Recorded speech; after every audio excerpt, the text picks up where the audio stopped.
The facts of history have a way of fading and altering over time. What we think we know about the past may or may not be accurate. People and places and their significance can be forgotten as well. Join me, historian Melinda Holloway, as we dig beneath the surface of our understanding of the past and maybe even discover some new facts along the way on Uncovering History with Melinda.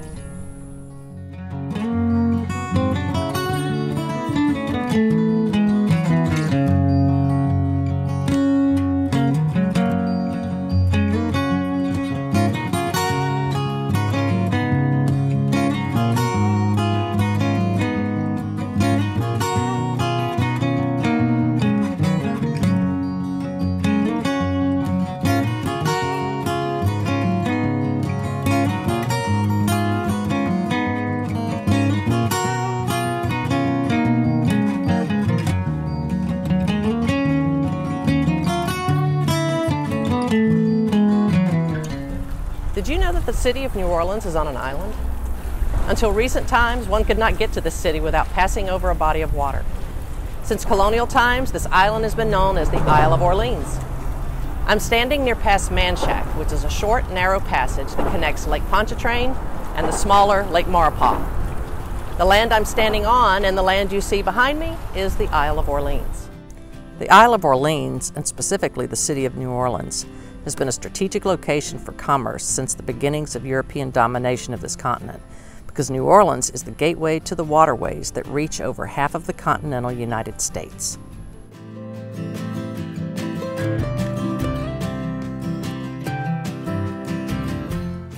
Near the mouth of the river stands this monument symbolizing the cross that the French explorer La Salle planted after he descended the Mississippi River from French Canada to its mouth in 1682.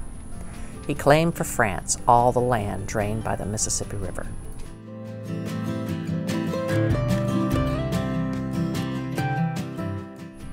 Whichever nation controlled New Orleans controlled the majority of potential commerce in and out of the continent. The Mississippi River was the key to that access, and there were several access points to the river that bordered the Isle of Orleans.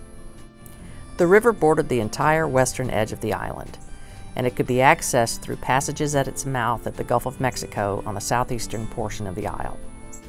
Or the river could be accessed across the northern boundary of the island through a series of passes, lakes, and bayous.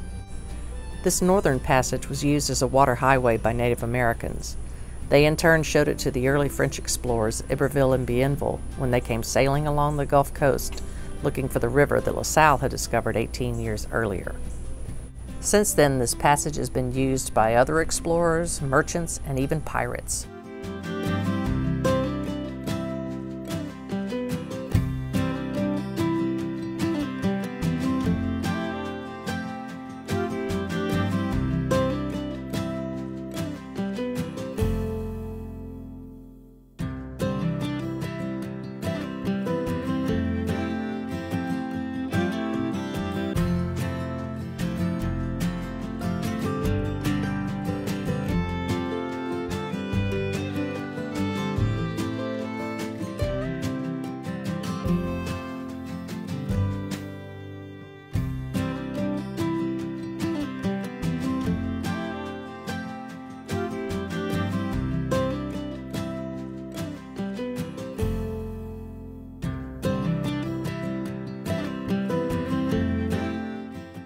This passage was in constant use until the 20th century, when flood control levees were built on the Mississippi River, blocking the passage at Bayou Manchac. Because of this island's strategic and economic location, it became a pawn of world empires, swapped back and forth for a couple of centuries. The Isle of Orleans was held by the French for over 60 years before losing the French and Indian War and their holdings east of the Mississippi River, except the Isle of Orleans, to Britain. France at the same time secretly ceded their western portions to Spain so that the British would not be able to get all of their North American holdings. When the British lost their land claims in America after the Revolutionary War, Spain held both sides of the river as far north as Natchez.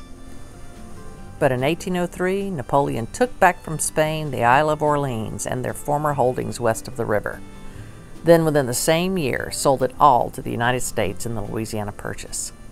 The land north of the Isle of Orleans, called West Florida, was still held by Spain. but the Spanish held West Florida for only another 7 years, when in 1810 a group of Americans rebelled against Spanish rule and formed their own country, calling it the West Florida Republic. This republic only lasted 2.5 months before they agreed to be annexed by the United States. So, depending on the year, this body of water was an international boundary between European empires.